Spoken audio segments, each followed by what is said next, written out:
नमस्कार। बरसात के मौसम में यमुना के अंदर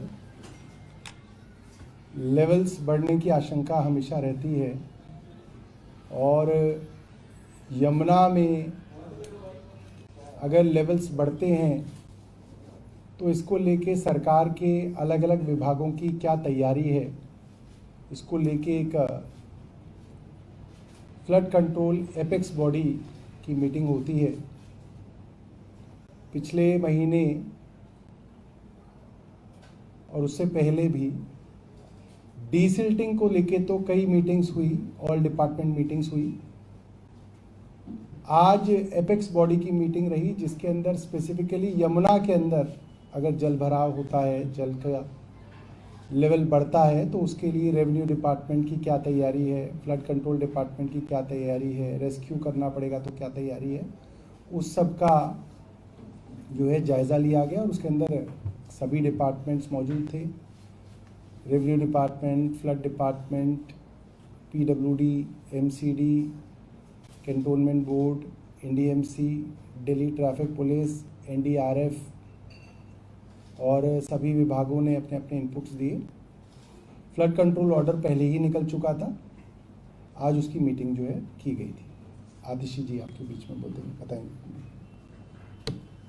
जैसा कि आप सब जानते हैं कि दिल्ली ने पिछली बार दिल्ली के 70 साल के इतिहास में हाईएस्ट रिकॉर्डेड यमुना का लेवल देखा था। इससे पिछले साल 2023 में 17 जुलाई को यमुना डेंजर मार्क से बहुत ऊपर 208.66 मीटर्स पर पहुंच गई थी। इससे पहले हाईएस्ट रिकॉर्डेड लेवल 1978 में था जो 207.49 मीटर्स तक, जो ओल्ड रेलवे ब्रिज पर गेज है उसके मुताबिक था। क्योंकि पिछले साल दिल्ली वालों ने, खासकर जो यमुना के आसपास रहते हैं, काफ़ी परेशानियों का भी सामना किया था, तो दिल्ली सरकार बाढ़ आने से पहले, अगर बाढ़ आने की थोड़ी भी संभावना है तो उसकी पूरी तैयारी कर रही है। जो डीसिल्टिंग का काम है, जैसे सौरभ जी ने बताया, जो सिटी में वाटर लॉगिंग प्रिवेंट कर रहा है, वो तो पिछले कई अरसे से उसका रेगुलरली रिव्यू चल रहा है। लेकिन अब एक फ्लड से रिलेटेड एक 24/7 कंट्रोल रूम DM ईस्ट की लीडरशिप के अंडर DM ईस्ट ऑफिस में बनाया गया है। इस फ्लड कंट्रोल रूम में जो दिल्ली सरकार, MCD, DDA, जो सारे विभाग हैं, इंक्लूडिंग जो सारी सर्विसेज हैं, दिल्ली जल board, BSES, Tata power, health department, सारे रेलेवेंट डिपार्टमेंट्स के लोग वहाँ पे 24/7 डिप्लॉयड रहते हैं। जो हमारा 24/7 कंट्रोल रूम है जो DM ईस्ट ऑफिस में बना है, वो लगातार हथनी कुंड बैराज की जो पूरी हरियाणा इरिगेशन की टीम से उससे टच में है। वहीं से उस कंट्रोल रूम से पूरा जो वेदर फोरकास्ट है, जो वेदर कंडीशंस हैं, नॉट जस्ट दिल्ली में बट पूरे जो यमुना के फ्लो पर, so up to Hathni Kund barrage और हथनी कुंड बैराज से लेकर दिल्ली तक जो सारी बारिश हो रही है, जो सारी वेदर कंडीशंस हैं, जो सारा आउटफॉल ऑफ वाटर यमुना में हो रहा है, उसको 24/7 कंट्रोल रूम से मॉनिटर किया जा रहा है। जैसे ही हथनी कुंड बैराज में अगर 1 लाख क्यूसेक से ज़्यादा पानी का रिलीज होता है तो तुरंत जो हमारे फ्लड डिपार्टमेंट, रेवेन्यू डिपार्टमेंट की पूरी रिलीफ और रेस्क्यू मशीनरी ऑपरेशन में उनका काम शुरू हो जाएगा। जो रिलीफ और रेस्क्यू ऑपरेशंस हैं, जिसमें फ्लड प्लेन्स में मुनादी होती है, फ्लड प्लेन से इवैक्यूएशन होता है, जगह जगह पर जिन लोगों को इवैक्यूएट किया जाता है उनके लिए रिलीफ कैंप्स लगाए जाते हैं। वो रिलीफ कैंप्स कई बार टेंट्स में लगाए जाते हैं, कई बार स्कूल्स में लगाए जाते हैं। इस सब का रिव्यू आज की मीटिंग में किया गया। आज की मीटिंग में NDRF से भी लोग आए थे, because relief and rescue operations में रेवेन्यू डिपार्टमेंट के साथ मिलकर NDRF भी एक महत्वपूर्ण भूमिका निभाता है। जो कंसर्न डिपार्टमेंट्स हैं उन्होंने पूरा अपना एक रिव्यू ऑफ इक्विपमेंट जो सारी फ्लड कंट्रोल में इन्वॉल्व है, उसका सारा, उनकी इन्वेंट्री क्या है, उनकी ये मटेरियल कहाँ कहाँ पर प्लेस्ड है, जो फ्लड फाइटिंग मटेरियल है, जिसमें boats, life jackets, life boys, boat carriage trolleys, motor boats, जो सारी relief rescue flood fighting equipment है, इसका क्या स्टेटस है और ये कहाँ कहाँ पे डिप्लॉयड है, उसका भी पूरा ब्यौरा एपेक्स कमेटी के सामने रखा। दिल्ली सरकार की और जो सारी कंसर्न्ड एजेंसीज हैं, चाहे वो DDA हो चाहे वो MCD हो, सबकी फ्लड रिलीफ के लिए, फ्लड इवैक्यूएशन के लिए और फ्लड कंट्रोल के लिए पूरी तैयारियों का जायज़ा लिया गया। हम उम्मीद करते हैं कि दिल्ली में फिर से बाढ़ की परिस्थिति ना आए, लेकिन अगर दिल्ली में यमुना का वाटर लेवल राइज करता है तो दिल्ली सरकार उससे डील करने के लिए पूरी तरह से तैयार है।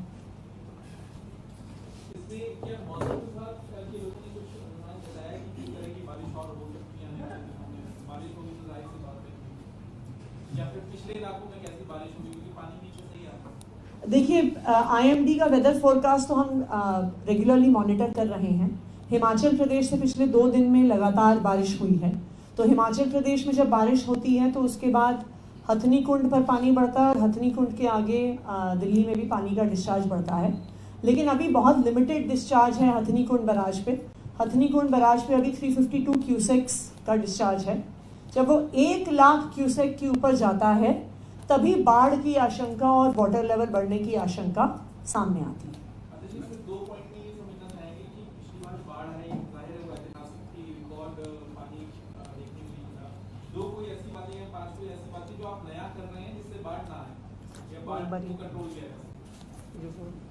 आप लोगों ने कट्स बनाई है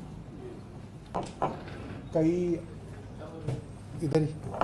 हेलो, देखिए, पहली बात तो ये हम सब लोगों को समझ लेनी चाहिए कि दिल्ली के अंदर पानी का लेवल इसलिए बढ़ा था क्योंकि हथनी कुंड से पानी छोड़ा गया था, कोई वो दिल्ली में जनरेट नहीं हुआ था वो पानी।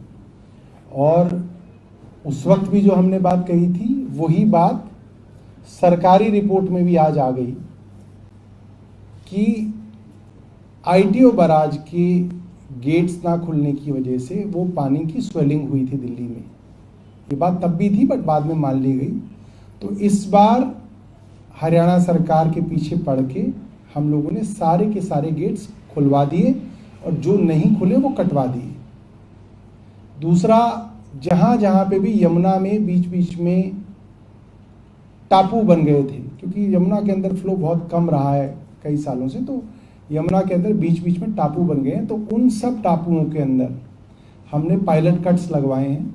एक साइंटिफिक तरीका है जिससे अगर पानी का बहाव बढ़ेगा तो वो सारा का सारा जो वो सिल्ट है और वो सारा का सारा जो टापू है, आइलैंड है, वो सब जो है पानी बहा के ले जाएगा, तो यमुना बिल्कुल क्लियर हो जाएगी।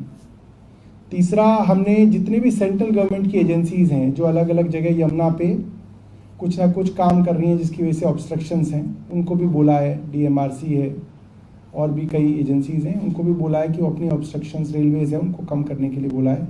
उससे भी जो है इस बार काफ़ी फ़ायदा मिलेगा।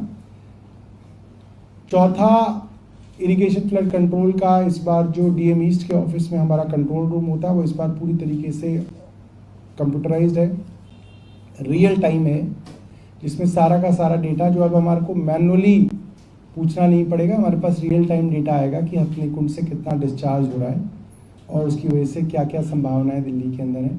तो ये सारी की सारी चीज़ें हुई हैं। दिल्ली जल बोर्ड के जो मनी लॉन्ड्रिंग मामले में ED ने कई छापेमारी कर ली दिल्ली पूरे देश के अंदर।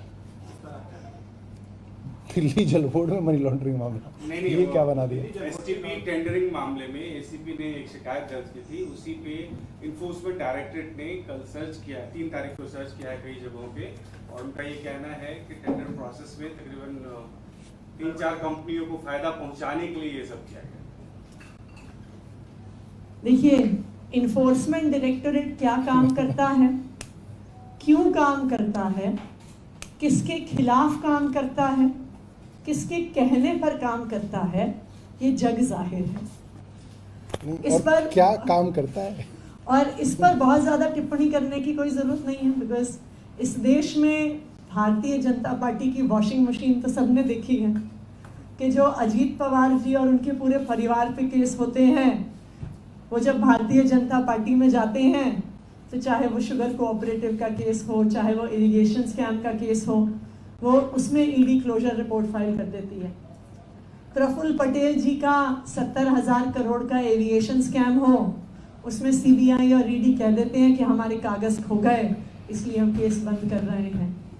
जब हेमंत बिस्व शर्मा जी भारतीय जनता पार्टी के सीएम बन जाते हैं तो वहाँ के हाइड्रो पावर स्कैम्स को ईडी बंद कर देती है। तो आम आदमी पार्टी भारतीय जनता पार्टी का प्रधानमंत्री नरेंद्र मोदी जी का विरोध करती आई है और उनकी तानाशाही का विरोध करती रहेगी। तो दिल्ली जल बोर्ड क्या, अभी तो हेल्थ डिपार्टमेंट में, एजुकेशन डिपार्टमेंट में, फ्लड डिपार्टमेंट में, अगर कोई सांस लेने का भी डिपार्टमेंट हो ना कि आम आदमी पार्टी वाले सांस कैसे ले रहे हैं, उस पर भी ईडी केस कर सकती है।